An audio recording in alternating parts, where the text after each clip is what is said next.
جہنم ہی تھا، میں تو جاتا مجھے سرکار نے جانے نہ دیا۔ الحمدللہ رب العالمین والصلاة والسلام علی سید المرسلین، اما بعد فاعوذ باللہ من الشیطان الرجیم، بسم اللہ الرحمن الرحیم۔ الصلاة والسلام علیک یا رسول اللہ وعلی آلک واصحابک یا حبیب اللہ، الصلاة والسلام علیک یا نبی اللہ وعلی آلک واصحابک یا نور اللہ۔ درود پاک پڑھنے کے بے شمار فضائل و برکات ہیں۔ سرور کائنات حضور اکرم نور مجسم صلی اللہ تعالی علیہ وآلہ وسلم کا فرمان رحمت نشان ہے، تم اپنی مجلسوں کو مجھ پر درود پاک پڑھ کر آراستہ کرو، کیونکہ تمہارا مجھ پر درود پڑھنا بروز قیامت تمہارے لیے نور ہوگا۔ سبحان اللہ، یہ بروز قیامت جو نور ہے نا، یہ بڑا امپورٹنٹ ہے۔ ہر شخص کو قیامت کے دن نور کی ضرورت ہوگی۔ اب مثال دیتا ہوں میں آپ کو۔ اب جیسے ماشاءاللہ آپ اجتماع میں آئے ہیں، واپس جائیں گے، اگر موٹر سائیکل پر جائیں، گاڑی میں جائیں، تو ہر گاڑی، ہر موٹر سائیکل کو لائٹ کی حاجت ہے۔ ہمارے یہاں تو اسٹریٹ لائٹس بھی لگی ہوتی ہیں، لیکن اگر تصور کریں کہ اگر اس پورے ہم ایسے دور میں ہوتے کہ جب لائٹ ہی نہ ہوتی تو اب اندھیرا کی طرح ہوتا۔ ابھی تو بہت ساری چیزوں کی روشنی آ جاتی ہے نا، اگر لائٹ ہی نہ ہوتی تو پھر گھر کیسے پہنچتے؟ بغیر چراغ کے، بغیر شمع کے لوگ راستے طے نہیں کر پاتے تھے۔ قیامت کے دن جب پل صراط سے گزرنا ہوگا نا، تو پل صراط اندھیرے میں ڈوبا ہوا ہے، اس میں کوئی لائٹ نہیں لگی ہوئی ہے۔ یعنی روایتوں کے الفاظ ہیں کہ اتنا اندھیرا ہوگا کہ ہاتھ کو ہاتھ سجائی نہیں دے گا۔ اب ہر بندے کے پاس اپنے حصے کا نور ہوگا، اور وہ اس نور کی روشنی میں پل صراط کو پار کرے گا۔ احادیث میں یہ مضمون ملتا ہے کہ جو صبح کی نماز پڑھنے اندھیروں میں گھر سے نکلتے ہیں، ان کو قیامت کے دن پورا پورا نور دیا جائے گا۔ جو بستر چھوڑ کر فجر کے لیے مسجدوں میں جاتے ہیں، اسی طرح بہت سارے ایسے اعمال ہیں جس میں جیسے بھی آپ نے درود پاک کی فضیلت سنی کہ قیامت کے دن نور ہوگا درود پاک۔ الفاظ ملتے روایتوں میں کہ جب بندہ پل صراط پار کرے گا تو کچھ لوگوں کے پاس تو اتنا سا نور ہوگا، جیسے پیر کا انگوٹھا ہوتا ہے نا، اس کے مطابق اس کے پاس نور ہوگا۔ تھوڑی دیر جلے گا، پھر بجھ جائے گا، جیسے ہی وہ بجھے گا وہ پھر اندھیرے میں آ جائے گا، پھر وہ جلے گا تو پھر تھوڑا راستہ طے کرے گا۔ یعنی گھسٹ گھسٹ کر پریشانی کے عالم میں لوگ پل صراط سے گزریں گے۔ خوش نصیب وہ ہوں گے جن کے پاس نور تام ہوگا، مکمل نور ہوگا، اور اس کی روشنی میں وہ انشاءاللہ خیریت سے پل صراط پار کر جائیں گے۔ تو پتہ چلا جس طرح ہمارے گھر میں لائٹ نہ ہو ہمیں چین نہیں آتا، لائٹ چلی جائے تو بے چینی ہو جاتی ہے۔ لوگ جنریٹر، یو پی ایس بغیر کنیکشن کا گھر ہو تو پہلے فوراً گھر میں شفٹ نہیں ہوتے جب تک الیکٹرک کا میٹر نہ لگ جائے۔ بھائی لائٹ ضروری ہے۔ تو قیامت کے دن میں جا رہے ہیں، نور ضروری ہے، انتظام کر کے جانا کہیں اندھیرے میں نہ رہ جائیں۔ اور قیامت کے دن کا نور، سبحان اللہ، ون آف دیم، ان میں سے ایک طریقہ اس نور کو حاصل کرنے کا یہ ہے جو میرے آقا نے فرمایا کہ درود پاک کل بروز قیامت تمہارے لیے نور ہوگا۔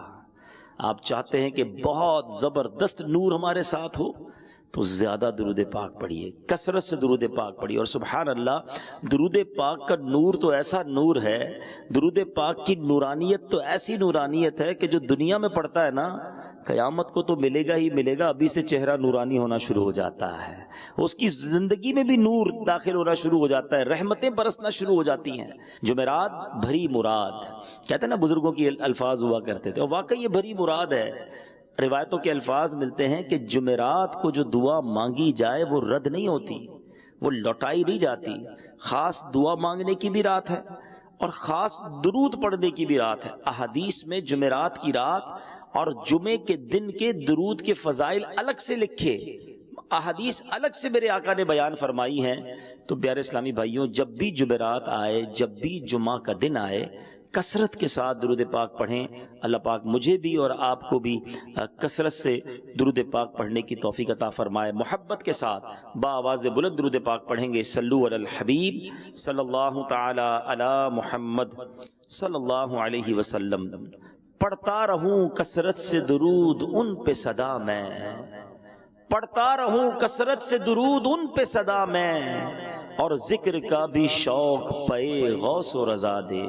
صلو علی الحبیب صلی اللہ تعالی علی محمد صلی اللہ علیہ وسلم. میٹھے میٹھے اسلامی بھائیوں، آج جس موضوع پر میں نے بات کرنی ہے، اگر کسی کو کامیاب ہونا ہے، سکسیسفل ہونا ہے، اپنی زندگی میں کسی ٹارگٹ کو، کسی گول کو، کسی ہدف کو حاصل کرنا ہے، کسی مقام پر پہنچنا ہے، تو اس کے لیے استقامت بڑی ضروری ہے.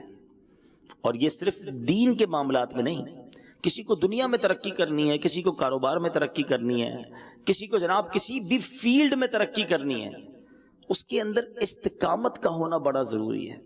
کچھ لوگ ہوتے ہیں ایک کام تھوڑا سا کرتے ہیں، پھر دوسرا کرتے ہیں، پھر تیسرا کرتے ہیں، پھر دوبارہ پہلا والا کرتے ہیں، ساری زندگی ایسا لگتا ہے راؤنڈ اباؤٹ ہی گھوم رہے ہوتے ہیں، کسی مقام پر نہیں پہنچتے، کسی مرتبے پر نہیں پہنچتے، کوئی اسپیشل کام نہیں کر پاتے. اب جیسے ماشاءاللہ دعوت اسلامی والے موجود ہیں، تو ہمیں اسلامی بھائی بھی یہ سوال کرتے رہتے ہیں کہ جناب استقامت کیسے ملے؟ اور استقامت جو ہے وہی راستہ ہے کامیابی کا، کسی جگہ پہنچنے کا. اور آخرت کے لیے استقامت، دین میں استقامت، ایمان پر استقامت، یہ کتنی ضروری ہے. قرآن مجید اور احادیث میں نبی پاک علیہ الصلوۃ والسلام کے فرامین ہمیں ملتے ہیں، اور پھر صحابہ کرام نے استقامت کے ایسے ایسے مظاہرے کیے، اولیاء کرام نے دین پر استقامت کے ایسے ایسے کام کر دکھائے کہ آج پڑھیں تو عقلیں حیران ہو جاتی ہیں. آج ایک صحابی رسول کا آپ کو واقعہ سناتا ہوں. صحابی رسول ہیں حضرت عبداللہ بن حذافہ رضی اللہ تعالیٰ عنہ. غیر مسلموں کے فوج نے، رومیوں نے آپ کو قید کر لیا اور اپنے بادشاہ کے سامنے پیش کیا. بادشاہ کے سامنے جب حضرت عبداللہ بن حذافہ پیش ہوئے، آپ کو لے جایا گیا، تو بادشاہ نے کہا کہ تم اپنا مذہب اسلام تبدیل کر لو، اپنے مذہب کا انکار کر دو، دین سے پھر جاؤ، تو میں تمہیں اپنی بادشاہت میں شریک کر لوں گا، اپنی بیٹی کا نکاح تمہارے ساتھ کر دوں گا. یعنی آپ ذرا سوچیں، صرف معاف کرنے کا نہیں کہا، بلکہ لالچ بھی دی گئی، انعام کا بھی اعلان ہوا کہ بادشاہت میں بھی شریک اور اپنی بیٹی کا نکاح بھی کر دوں گا. اور اگر تم نے ایسا نہ کیا تو پھر ظاہر ہے کہ پھر اس کی کانسیکوینسز، اس کا نتیجہ خطرناک ہوگا. لالچ تھی، انعام تھا. بادشاہ کی بیٹی کے نکاح کا مطلب یہ ہوا کہ آگے جا کے بادشاہت بھی مل جانی تھی. حضرت عبداللہ بن حذافہ نے جواب کیا دیا؟ آپ فرماتے ہیں کہ اگر تم اپنی ساری بادشاہت بھی مجھے دے دو، پھر بھی آنکھ جھپکنے کے برابر بھی اپنے دین سے میں نہیں پھروں گا.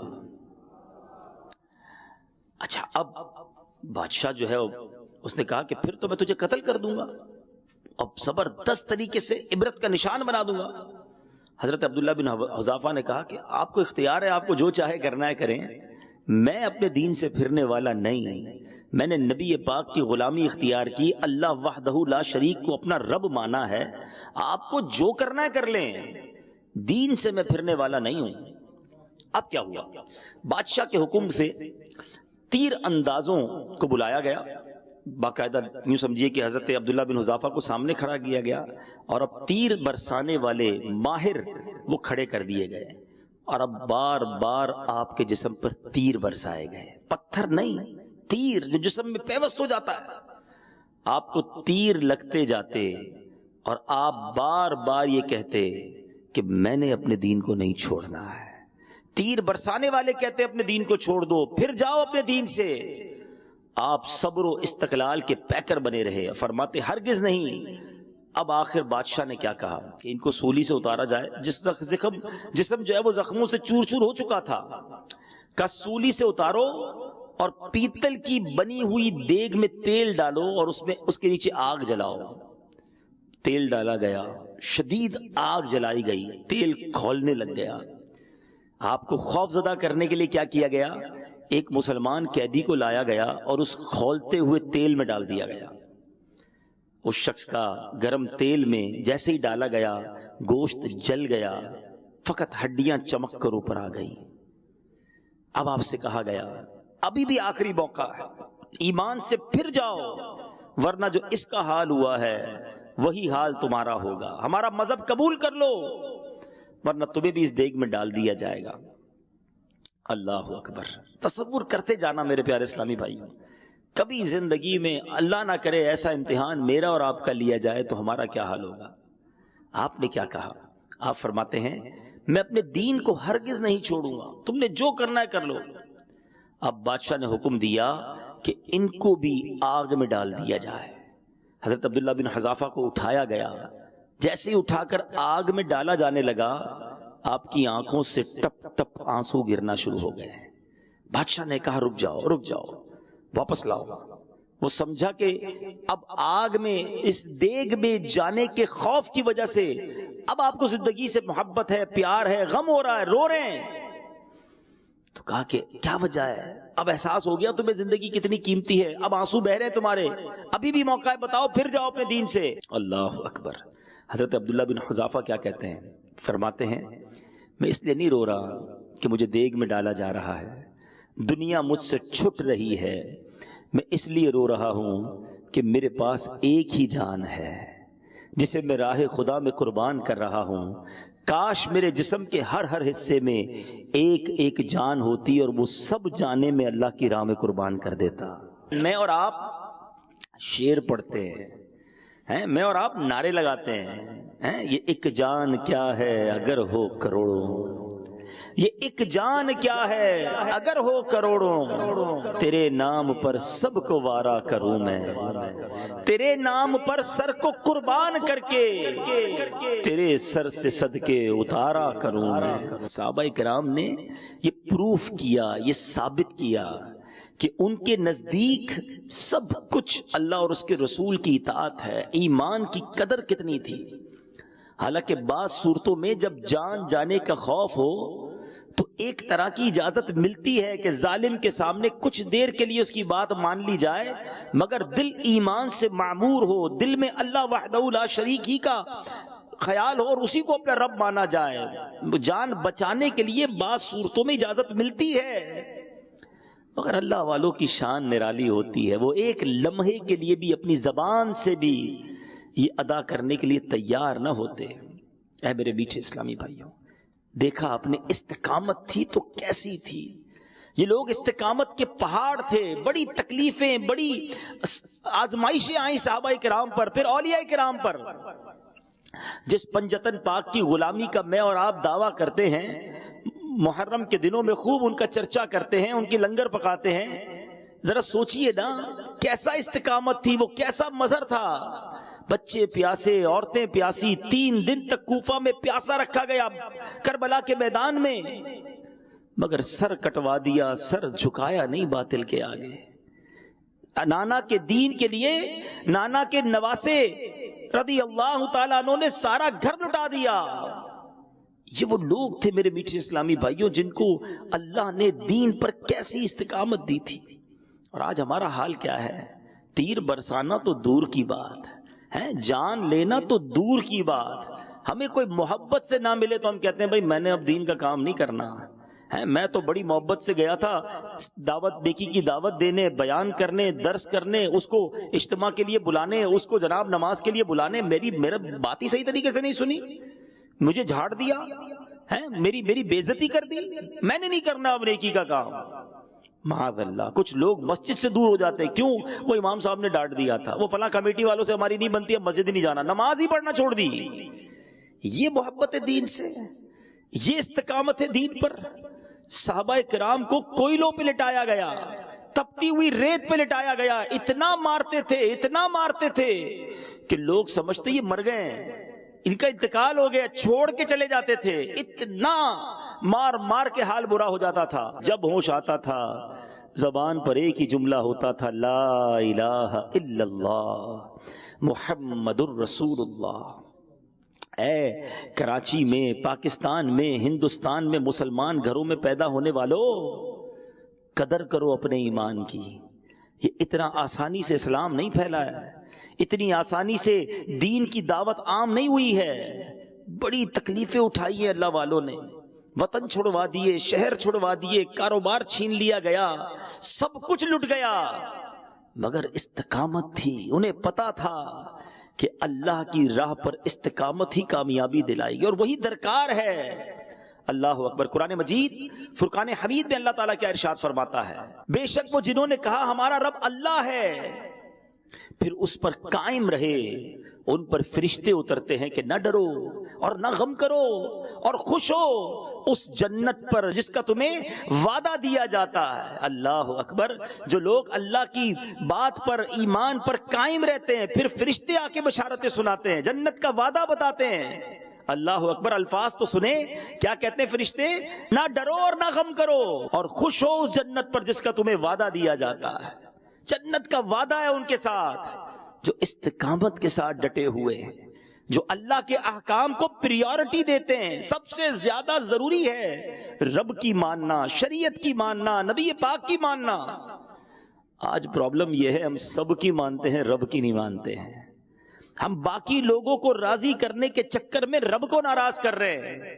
ہم بیوی, بچے, دوست, میرا باس, میرا سیٹ, میرے جاننے والے راضی ہو جائیں, یہ نہیں سوچتے کہ ان کو راضی کر رہا ہوں کہیں رب ناراض نہ ہو جائے, کہیں میرے دین پر کمپرومائز نہ ہو جائے.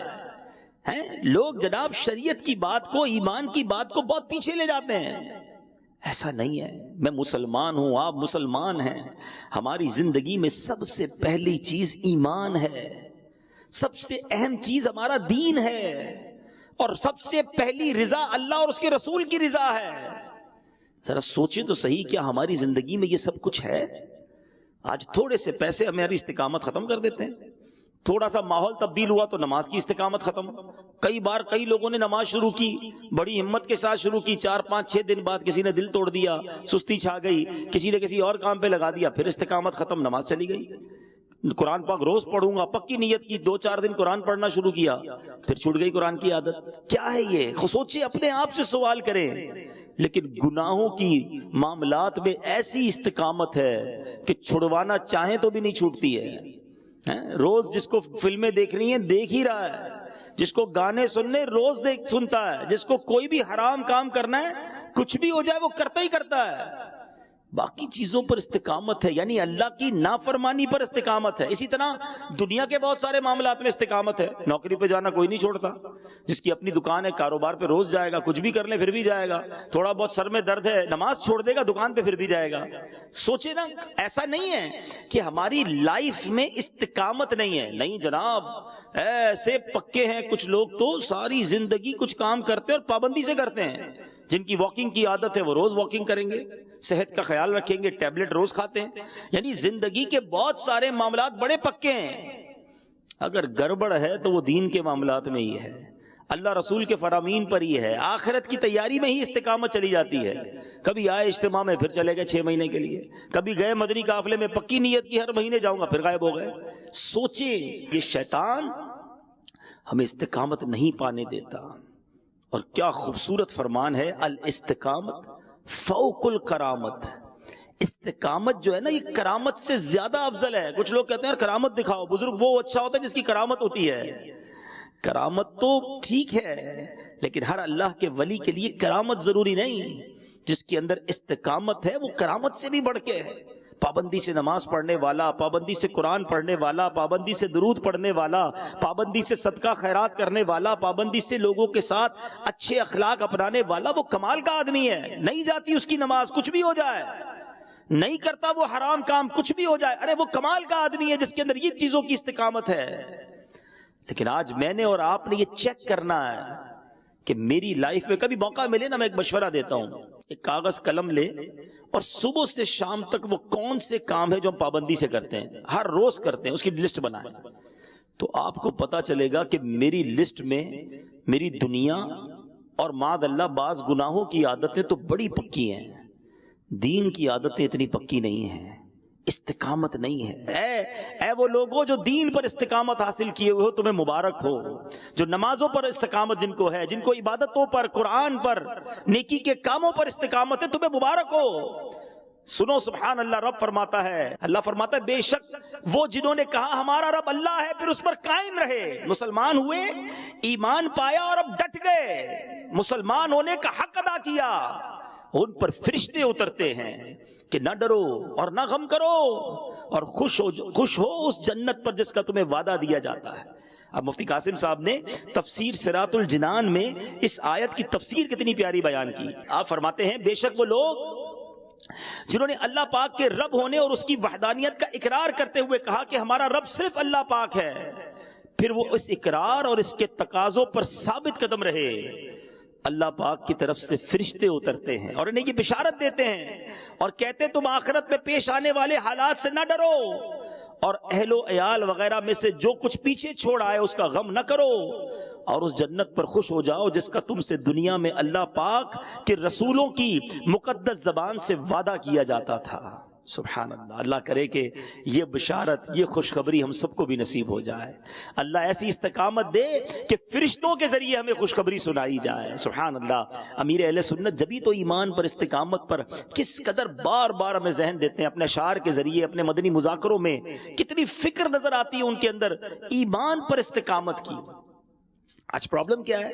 مثال دیتا ہوں، ہمارے پاس بھائی بیٹھے ہیں سارے، کوئی موٹر سائیکل پر آیا ہوگا، کوئی سائیکل پر آیا ہوگا، تو موٹر سائیکل جب آپ نے کھڑی کی ہوگی تو اس کو لاک بھی لگایا ہوگا، زیادہ قیمتی موٹر سائیکل ہوگی تو آپ کا خیال بھی ہوگا کہ یار نئی نئی لی ہے، کسی کے پاس جیب میں موبائل ہوگا، نارمل سا موبائل ہوگا ویسے ہی رکھ لیں گے، قیمتی ہوگا تو ہر تھوڑی دیر بعد ہاتھ لگاتے ہیں یار جیب میں ہے کہ نہیں، ٹھیک ہے نا، اچھا پیسے زیادہ ہیں تو بینک میں رکھتے ہیں۔ جتنی دنیا میں قیمتی چیز زیادہ ہے اتنی فکر زیادہ ہے، اتنی ٹینشن زیادہ ہے۔ صحیح بتائیے ایک مسلمان کے لیے سب سے قیمتی چیز کیا ہے؟ وہ ایمان ہے، سمجھیے اس بات کو۔ لیکن کبھی ایسا ہوا کہ میں نے تھوڑی دیر بعد مجھے خیال آئے کہ یا اللہ میرا ایمان سلامت رہے گا کہ نہیں؟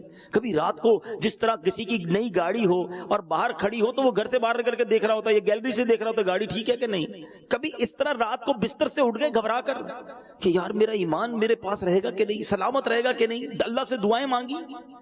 دیکھیں جس چیز سے محبت ہونا، جس چیز کی حفاظت کی فکر ہو، وہ آپ کی میری دعا میں ضرور شامل ہوتی ہے۔ بچوں سے پیار ہے تو بچوں کی صحت کی دعا ضرور کریں گے آپ، مال سے پیار ہے تو مال کی برکت کی دعا کریں گے، گھر سے محبت ہے تو گھر میں برکت کی، یعنی جس چیز کی امپورٹنس ہے اس چیز کی دعائیں ضرور ہم کرتے ہیں۔ تو اب سوال کر لیں اپنے آپ سے، ایمان پر کتنی دعائیں کرتے ہیں؟ کیا روز میری نماز میں، میری دعاؤں میں میرے ایمان کی حفاظت ہے، اس کی دعا ہے؟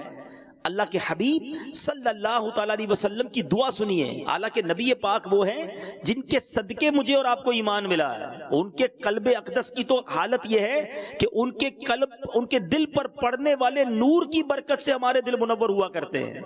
شاعر لکھتے ہیں نا، تیرے صدقے میں آقا سارے جہاں کو دین ملا۔ آقا کے صدقے سب کو دین ملا ہے نا، ہمیں تو رحمان بھی ملا ان کے صدقے، قرآن ملا ان کے صدقے، رمضان ملا ان کے صدقے، سب کچھ نبی پاک کے صدقے ملا ہے۔ مگر میری اور آپ کی تعلیم کے لیے نبی پاک دعا کیا فرماتے ہیں؟ یا مقلب القلوب ثبت قلبی علی دینک، اے دلوں کو پھیرنے والے میرے دل کو اپنے دین پر ثابت قدمی عطا فرما۔ سوچئے نبی پاک دعا کر رہے ہیں اور میں اور آپ کتنی دعا کرتے ہیں۔ امیر اہل سنت کے کتنے اشعار ہیں، ایک بڑا خوبصورت آپ کا شعر ہے نا، آپ لکھتے ہیں یا الہی کرے سی عنایت دے دے ایمان پر استقامت، تجھ سے عطار کی التجا ہے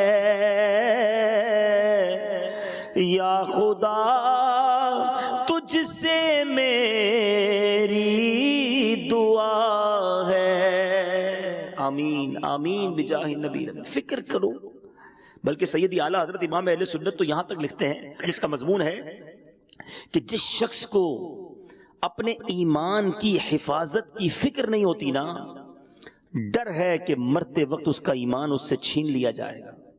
تو اپنی فکروں میں اپنی، جس کو کہتے ہیں بڑی اچھی ٹینشن ہے، لوگ کہتے ہیں نا ٹینشن نہیں ہونی چاہیے. ارے واقعی دنیا کی ٹینشن نہیں ہونی چاہیے، دنیا کے غم نہیں ہونے چاہیے. دنیا کے غموں میں اللہ کرے ہم کبھی آنسو نہ بہائیں، مگر اللہ آخرت کی فکر عطا فرما دے، اپنا خوف نصیب فرمائے، بے قراری عطا کرے. نبی پاک کے عشق میں کاش رونا نصیب ہو جائے، کیونکہ اس رونے میں بھی لطف ہے، اس ٹینشن میں بھی مزہ ہے، اس بے قراری میں بھی قرار ہے نا. بات عجیب سی، بے قراری میں قرار کیسے آ گیا؟ مولانا حسن رضا خان صاحب لکھتے ہیں، برادر اعلیٰ حضرت، میرے دل کو درد الفت وہ سکون دے الہی. بات بڑی باریک ہے، سمجھ جائیں گے تو مزہ آ جائے گا. ایک طرف کہتے ہیں درد چاہیے، اور درد میں سکون کہاں سے آ گیا؟ سکون تو بے دردی میں ہوتا ہے، درد نکل جائے تو سکون ہوتا ہے. ایک طرف دعا ہو رہی ہے کہ یا اللہ میرے دل کو وہ محبت کا درد دے دے، وہ سکون دے دے. یہ خاندان اعلیٰ حضرت کا حصہ ہے. وہ کہتے ہیں میرے دل کو درد الفت وہ سکون دے الہی، میری بے قراریوں کو نہ کبھی قرار آئے.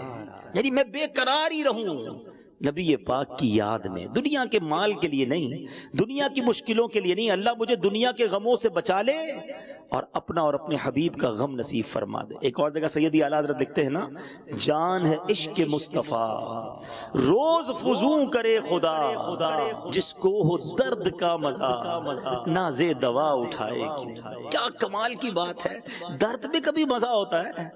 دوا کھاتا ہے بندہ درد دور کرنے کے لیے. اعلیٰ حضرت کہتے ہیں اس درد میں مزہ ایسا ہے، میں دوا نہیں چاہیے، یہ عشق رسول کا درد بڑھتا ہی رہے، اے کاش فزوں ہوتا رہے اور انکریز ہوتا رہے. تو یہ وہ سوچ ہے، یہ وہ فکر ہے، یہ مجھے آپ کو درکار ہے.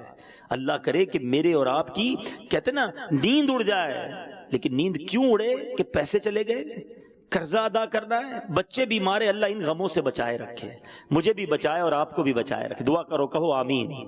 لیکن واقعی کبھی ایسا بھی ہو کہ میں رات بھر نہ سو سکوں، بس آقا کی یاد تڑپاتی رہے، آنسو مدینے کی یاد میں بہتے رہے. یہ بے قراری کا بہت اچھا لطف ہے. اے کاش شب تنہائی میں فرقت کا جنون تڑپاتا رہے. اے کاش ایسا بھی تو ہو نا، دل میں ہو یاد تیری، گوشہ تنہائی ہو، پھر تو خلوت میں عجب انجمن آرائی ہو. کبھی خوف خدا سے لرزتا رہوں کہ یا اللہ مرنے کے بعد بنے گا کیا، میری قبر کا کیا ہوگا، میرے ایمان کا کیا ہوگا، میں محشر کے دن کیا تیری بارگاہ میں پیش کروں گا. یہ ٹینشن، یہ غم، یہ تکلیف اچھی ہے، کیونکہ یہ غم جس کو لگ گیا اس کو آخرت کا غم بچ جائے گا، وہ ادھر شرمندہ ہونے سے بچ جائے گا اگر ادھر دل میں شرمندگی ہے. کیا خوبصورت شعر لکھا، وہ بھی غالباً مولانا حسن رضا خان صاحب کا ہے. فرماتے ہیں، ندامت حشر میں اے آسیوں تم ساتھ لے جانا. ہائے ہائے ہائے، ادھر شرماتے رہا کرو، اپنے گناہوں پہ روتے رہا کرو. ندامت حشر میں اے آسیوں تم ساتھ لے جانا. سنا ہے شرم والوں کو وہ شرمایا نہیں کرتے.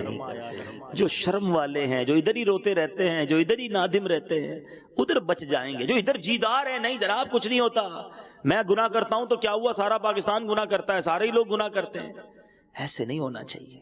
کسی کے گناہوں کو نہ دیکھو، اپنے آپ کو مانو کہ میں سب سے برا ہوں، میرے گناہ بہت زیادہ ہیں، میرا بنے گا کیا، میرے ایمان کا کیا ہوگا. فکر کریں اپنے ایمان کی حفاظت کی اور استقامت پانے کی فکر کریں.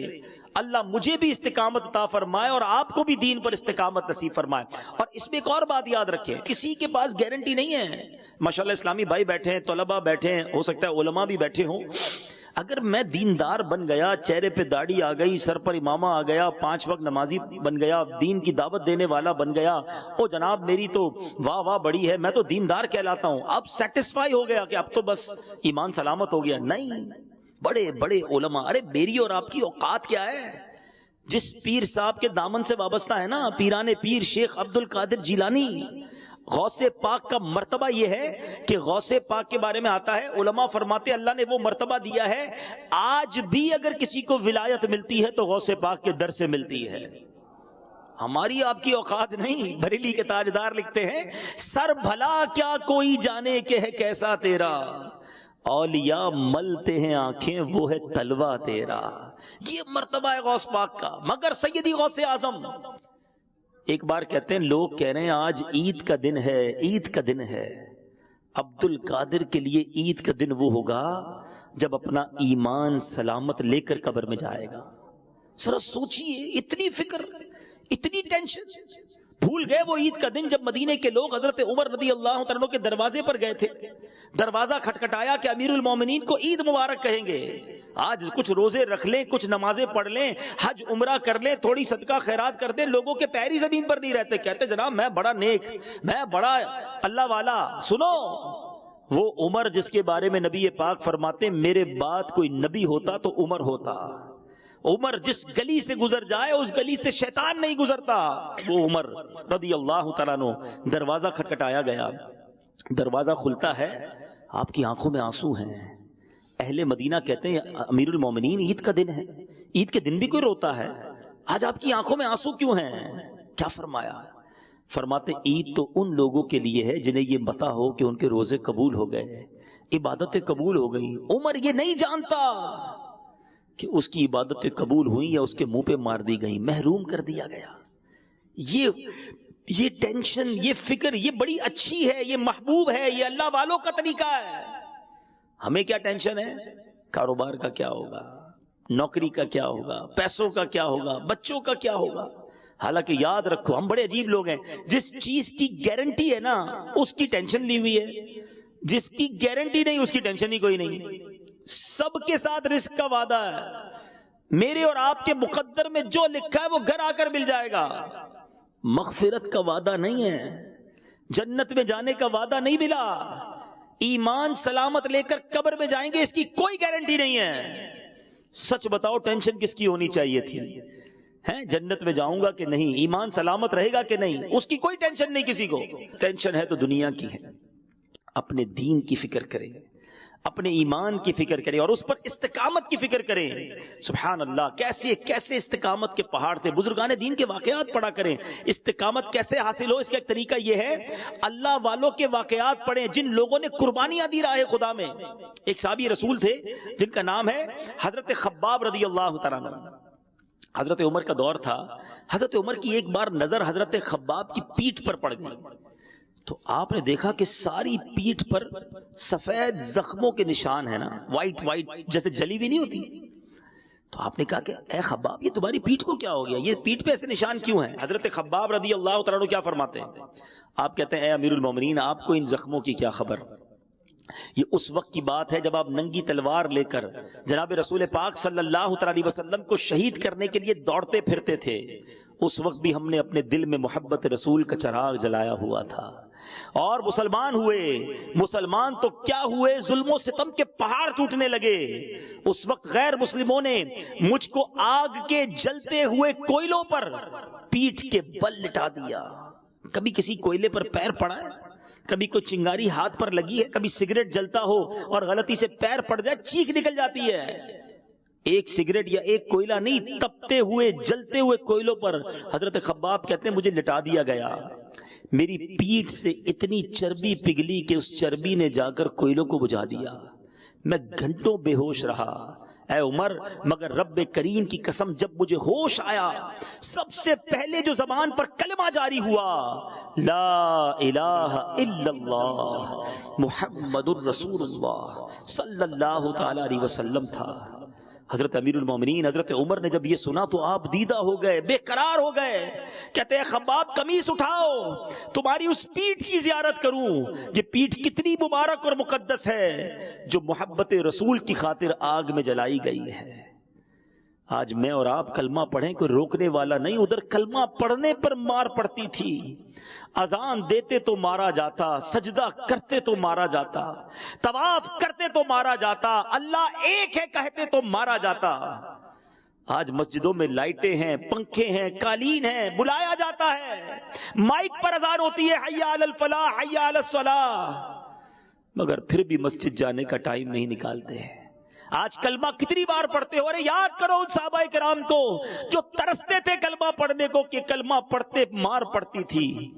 آج گھر بیٹھ کر بھی کلمہ پڑھنا یاد نہیں آتا، حالانکہ احادیث میں افضل الذکر کہا گیا، سب سے بہترین ذکر کلمہ طیبہ کو کہا گیا۔ ایک بزرگ کی بات یاد آ گئی، بڑی پیاری بات انہوں نے کہی. کہتے ہیں اپنی زبان کو کلمے کا عادی بناؤ, روز پڑھا کرو, زیادہ پڑھا کرو, کیونکہ ایک وقت آئے گا جب زبان بھاری ہو جائے گی, جب سکرات کا عالم ہوگا, اس وقت الفاظ مشکل سے ادا ہوں گے, مگر جس کی کلمہ پڑھنے کی عادت ہوگی اس وقت بھی اس کی زبان پر کلمہ جاری ہو جائے گا.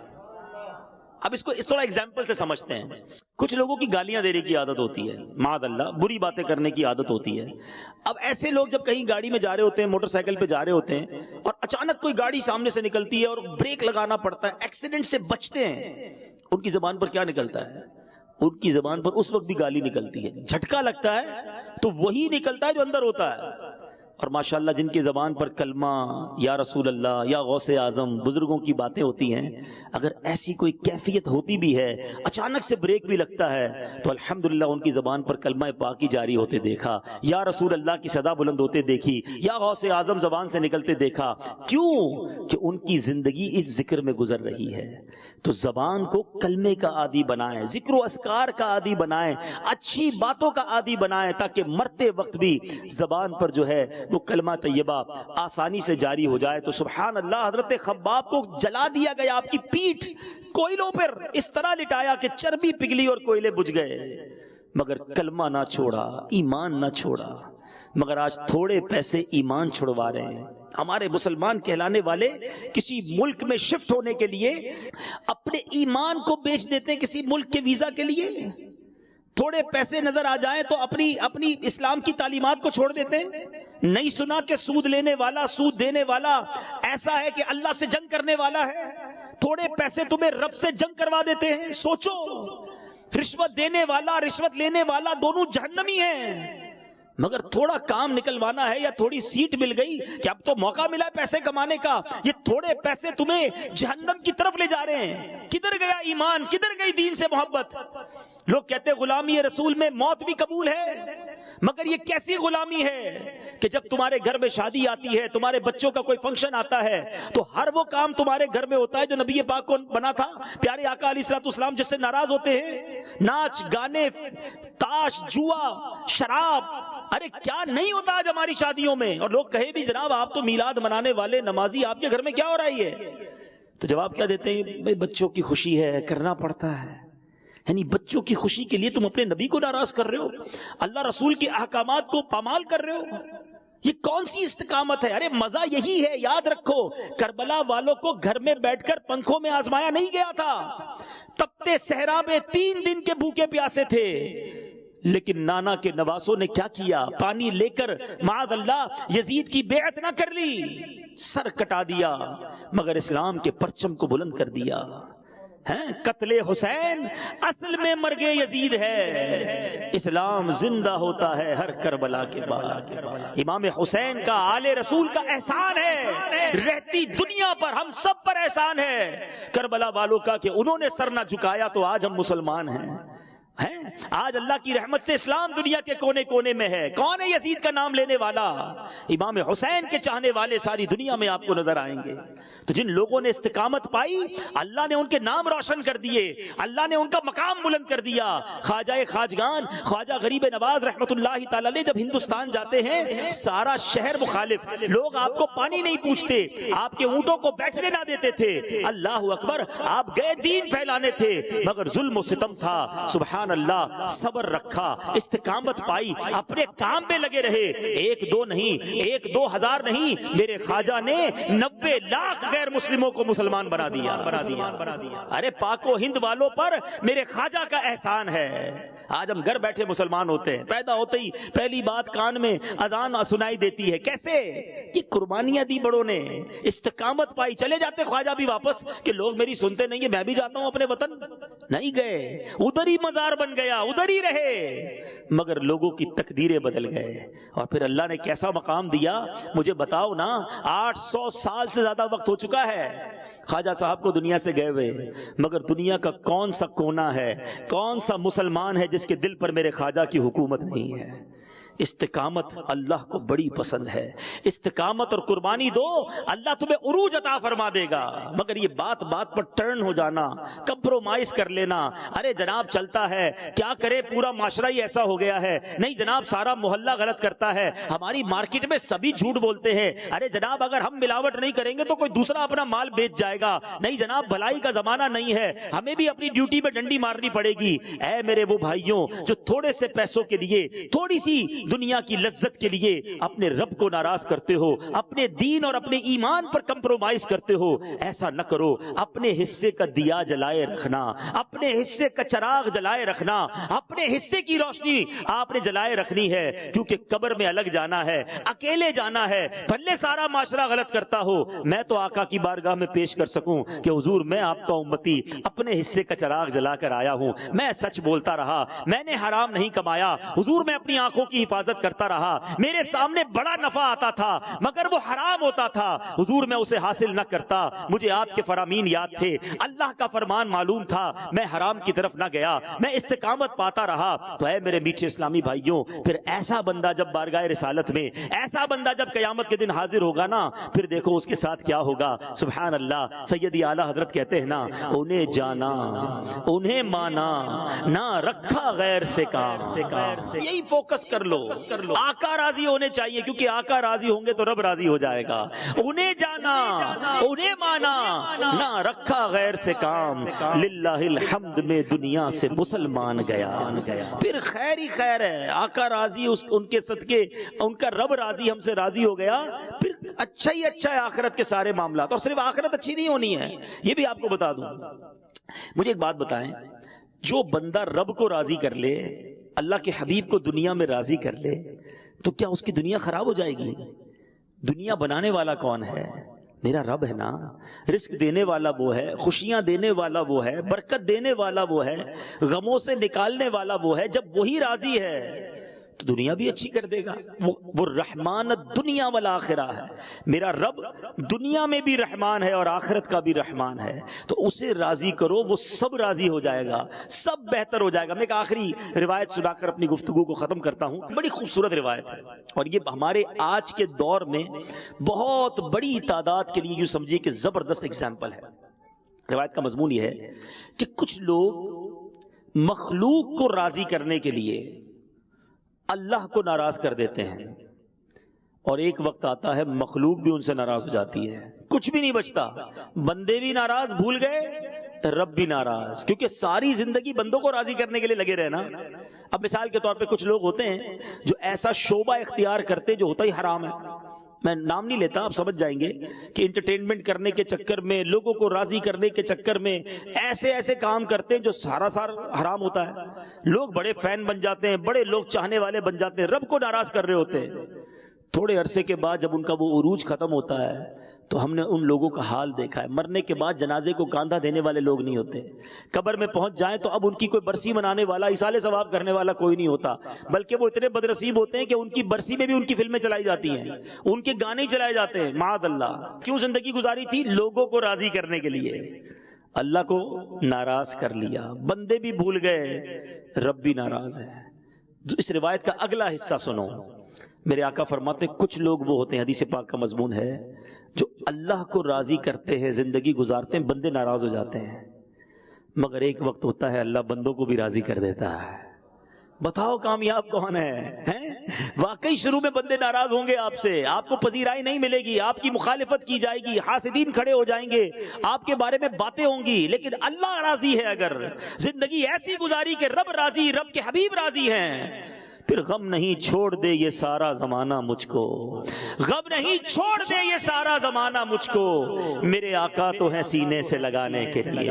پھر نبی پاک ساتھ ہے تو پھر غم کس بات کا ہے؟ پھر خیر ہی خیر. اور واقعی دیکھا ہم نے, اور یہ خواجہ صاحب کی مثال ہی ہمارے سامنے ہے. ہندوستان مخالف تھا, آج دنیا میں کونے کونے پر ان کا نام لینے والے ہیں. کربلا والوں کی مثال ہمارے سامنے ہے. 72 لوگ تھے, 22,000 کا لشکر تھا, پانی بھی نہیں پینے دیتے تھے, برا بھلا کہتے تھے, تانے دیتے تھے, بتاؤ کیا ہوا؟ جان تو چلی گئی، چونکہ رب راضی تھا، اللہ کے حبیب راضی ہیں۔ ساری دنیا میں امام حسین کا چرچا ہے، کربلا والوں کا آج ساری دنیا میں چرچا ہے۔ تو پتا چلا زندگی ایسی گزارنی ہے اللہ راضی ہو جائے، اللہ کے حبیب راضی ہو جائیں، اور اگر ان کو راضی کرنے کے لیے کوئی ناراض ہوتا ہے تو ناراض ہو جائے، مجھے ان کو پہلے راضی کرنا ہے۔ جس دن آپ نے اپنی زندگی کا یہ فوکس بنا لیا، اب ایک فیصلہ آج کر کے اٹھنا ہے۔ کاروبار کر رہے ہیں اگر، اور کاروبار کے درمیان کوئی ڈیل آتی ہے، کوئی سودا آتا ہے، اپنے دل سے پہلا سوال یہ کرو، اگر یہ کام کروں گا، اس کام کرنے سے اللہ راضی ہوگا، اللہ کے حبیب راضی ہوں گے یا ناراض ہو جائیں گے؟ اور اگر جواب آئے کہ نہیں نہیں یہ تو حرام ہے، یہ تو جھوٹ بولنا پڑے گا،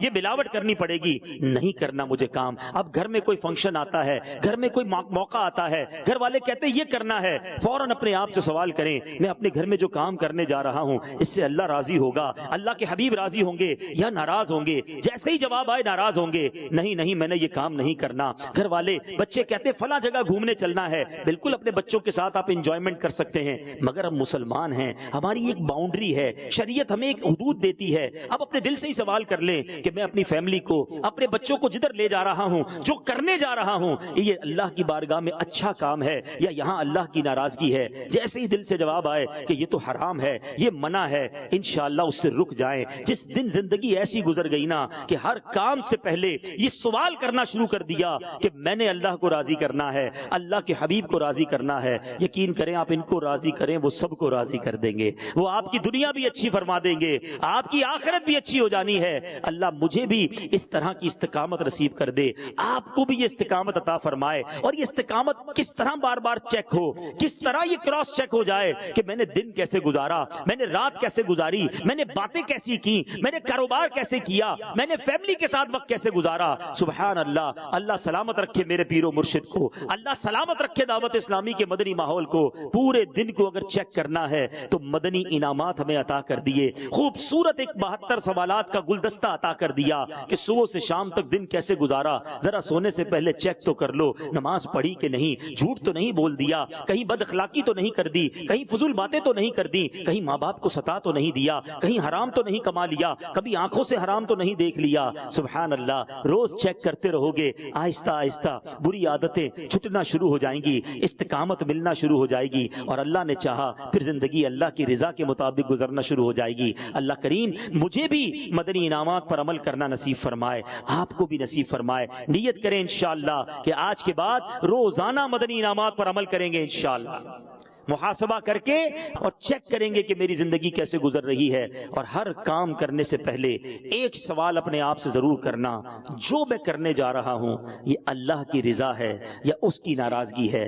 ایسی زندگی مل گئی تو پھر دنیا میں بھی بیڑا پار ہے، آخرت میں بھی بیڑا پار ہے۔ ایسے لوگ جب قبر میں جائیں گے نا تو سیدی اعلیٰ حضرت لکھتے ہیں کہ قبر میں لہرائیں گے تا حشر چشمے نور کے، قبر میں لہرائیں گے تا حشر چشمے نور کے، جلوہ فرما ہوگی جب طلعت رسول اللہ کی۔ آقا نے سینے لگا لینا ہے کہ یہ میرا امتی آ گیا۔ تو اللہ ایسی زندگی مجھے بھی گزارنا نصیب فرمائے، آپ کو بھی نصیب فرمائے۔ استقامت کتنی اہم ہے، دو حدیثیں سناتا ہوں۔ اللہ کے حبیب علیہ الصلوۃ والسلام فرماتے ہیں کہ جو شخص اس زمانے میں، آقا فرماتے تمہارے بعد صبر کا زمانہ آئے گا، اور جو شخص اس زمانے میں دین سے مضبوطی کے ساتھ چمٹ جائے گا اس کو تم میں سے 50 شہیدوں کے برابر اجر و ثواب ملے گا۔ آج کے دور میں دین سے چمٹ جاؤ، اور یہ مدنی ماحول ہے، اکیلے نہیں کر سکیں گے ہم، اکیلے نمازیں پڑھنا، نیکی کرنا، گناہ سے بچنا مشکل ہو جاتا ہے، مگر یہاں آتے ہیں سب کو نیکی کرتا دیکھتے ہیں، ہم بھی لگ جاتے ہیں۔ مدنی قافلے میں جاتے ہیں، سارے ہی تہجد پڑھ رہے ہیں، سارے ہی نفل پڑھ رہے ہیں، سارے ہی درود پڑھ رہے ہیں، ہم بھی شروع ہو جاتے ہیں۔ تو ہمیں اپنے آپ کو بچانے کے لیے اس ماحول سے اپنے آپ کو چمٹا لینا ہے، جوائنٹ ہو جانا ہے، آنا جانا نہیں کہ آج آئے پھر 2 مہینے بعد آئے، ہر جمعرات پابندی سے آئیں، ہر مہینے مدنی قافلے میں جائیں، تو انشاءاللہ مدینہ مدینہ ہو جائے گا۔ ایک اور حدیث حضرت سفیان بن عبداللہ رضی اللہ تعالیٰ سے روایت ہے کہ میں نے نبی رحمت شفیع امت صلی اللہ تعالیٰ علیہ وسلم کی بارگاہ میں عرض کی، مجھے اسلام کی کوئی ایسی جامع بات بتا دیجئے کہ پھر مجھے کسی اور سے اس کے بارے میں سوال کرنے کی ضرورت نہ رہے۔